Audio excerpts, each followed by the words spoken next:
Welcome to neetuzhind.com। आज की इस वीडियो में हम अध्याय 13 उच्च पादप में प्रकाश संश्लेषण के 14 महत्वपूर्ण बहुवैकल्पिक प्रश्नों के बारे में बात करेंगे। पहला प्रश्न है, कौन सा धातु आयन क्लोरोफिल का एक घटक है? मतलब क्लोरोफिल का एक आयनिक घटक है। ऑप्शन है हमारे पास आयरन, कॉपर, मैग्नीशियम और जिंक। तो जो करेक्ट ऑप्शन है, करेक्ट आंसर है वो है ऑप्शन नंबर सी, यानी कि मैग्नीशियम जो है वो क्या होता है, क्लोरोफिल का एक घटक होता है। अगला क्वेश्चन है, क्वेश्चन नंबर 2, कौन सा वर्णक प्रकाश ऊर्जा को प्रत्यक्ष रूप से रासायनिक ऊर्जा में परिवर्तित कर देती है? यानी कि कौन सा ऐसा रंग है, कौन सा ऐसा पिगमेंट है जो कि प्रकाश ऊर्जा को प्रत्यक्ष रूप से रासायनिक ऊर्जा में बदल देती है? हमारे पास ऑप्शन है chlorophyll A, chlorophyll B, xanthophyll और कैरोटीनॉइड। तो जो हमारा करेक्ट आंसर है वो है क्लोरोफिल ए, क्या होती है, प्रत्यक्ष रूप से प्रकाश को रासायनिक में बदल देती है। अगला क्वेश्चन है, तरंग दैर्घ्य का कौन सा पारस यानी कि कौन सा रेंज प्रकाश संश्लेषिता दृष्टि से सक्रिय विकिरण यानी कि पार बोलते हैं जिसको हम, है? तो ये रेंज पूछ रखा है। रेंज है हमारा, पहला ऑप्शन है 100 से 390, दूसरा 390 से 430, सी 400 से 700, डी 760 से लेके 1000 तक, यानी कि 1000 तक है। तो जो करेक्ट आंसर है वो है ऑप्शन नंबर सी, यानी कि 400 से लेके 700 क्या होता है, पार का रेंज होता है। अगला क्वेश्चन है, क्वेश्चन नंबर 4, कि प्रकाश संश्लेषण में कौन सा पारस सबसे अधिक प्रभावशाली होता है? मतलब कौन सा रंग जो होता है सबसे अधिक प्रभावशाली होता है? ऑप्शन है नीला, हरा, लाल और बैगनी। तो जो हमारा करेक्ट आंसर है वो क्या है, लाल रंग। क्या? लाल रंग जो होता है, रेड कलर जो होता है, वो फोटोसिंथेसिस में सबसे ज्यादा अधिक प्रभावशाली होता है। अगला क्वेश्चन है, रसो संश्लेषी जीवाणु अपनी ऊर्जा कहां से प्राप्त करते हैं? अपनी ऊर्जा जो है ये कहां से प्राप्त करती है? ऑप्शन है सूर्य, परालाल किरणें, अकार्बनिक पदार्थ और कार्बनिक पदार्थ। तो जो करेक्ट आंसर होगा वो क्या होगा, कार्बनिक पदार्थों से क्या करती है ये, अकार्बनिक पदार्थों से ये प्राप्त करती है। करेक्ट आंसर क्या होगा?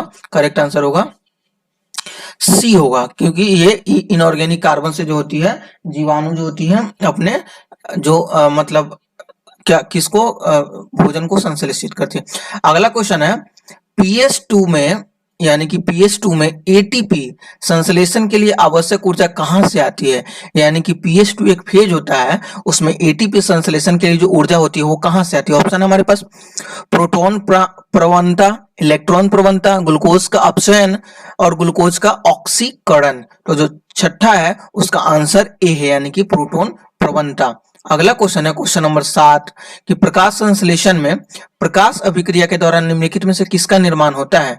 प्रकाश संश्लेषण में प्रकाश अभिक्रिया यानी कि लाइट रिएक्शन के दौरान निम्नलिखित में से किसका निर्माण होता है? ऑप्शन है हमारे पास एटीपी तथा शर्करा, हाइड्रोजन O2 तथा शर्करा, एटीपी हाइड्रोजन दाता तथा O2 और एटीपी हाइड्रोजन तथा O2 दाता। तो जो हमारा करेक्ट आंसर है वो है 7 का सी, यानी कि एटीपी हाइड्रोजन तथा O2 डाटा जो है क्या है, करेक्ट आंसर है। अगला क्वेश्चन है, क्वेश्चन नंबर 8, प्रकाश संश्लेषण में अप्रकाश की अभिक्रिया इसके लिए कहलाता है क्योंकि ये अप्रकाशीय अभिक्रिया इसलिए कहलाता है। प्रकाश संश्लेषण में अप्रकाशीय अभिक्रिया, प्रकाश संश्लेषण में दो प्रकार की अभिक्रियाएं होती हैं।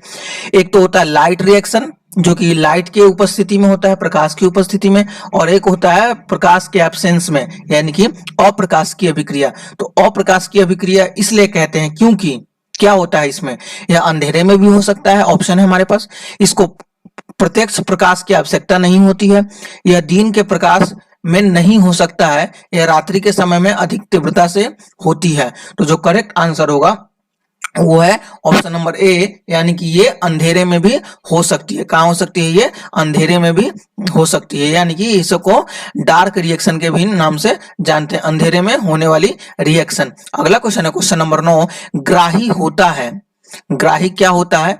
किन पादपों में पीईपी प्राथमिक ग्राही होता है? किन पादपों में पीईपी जो होता है वो प्राथमिक ग्राही होता है। ऑप्शन है हमारे पास C4 पादपों में, C3 पादपों में, C2 पादपों में और C3 और C4 दोनों पादपों में।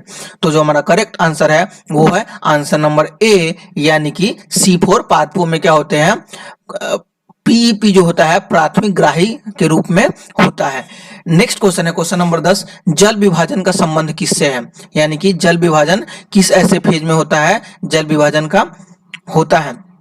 ऑप्शन है हमारे पास प्रकाश तंत्र 1 से, थैलाकोइड की अवकाशिकी से, प्रकाश तंत्र 1 तथा दोनों में, थैलाकोइड की झिल्ली की बाहरी सतह में। तो जो हमारा 10th नंबर क्वेश्चन है उसका क्या आंसर है, उसका आंसर नंबर डी है, यानी कि थैलाकोइड की झिल्ली की बाहरी सतह में क्या होता है, जल विभाजन का संबंध है। किसमें, थैलाकोइड की झिल्ली की बाहरी सतह में। अगला क्वेश्चन है क्वेश्चन नंबर 11, प्रकाशीय अभिक्रिया में इलेक्ट्रॉन के बहाव का सही क्रम कौन सा है, यानी कि प्रकाशीय अभिक्रिया में इलेक्ट्रॉन का बहाव का सही क्रम कौन सा है।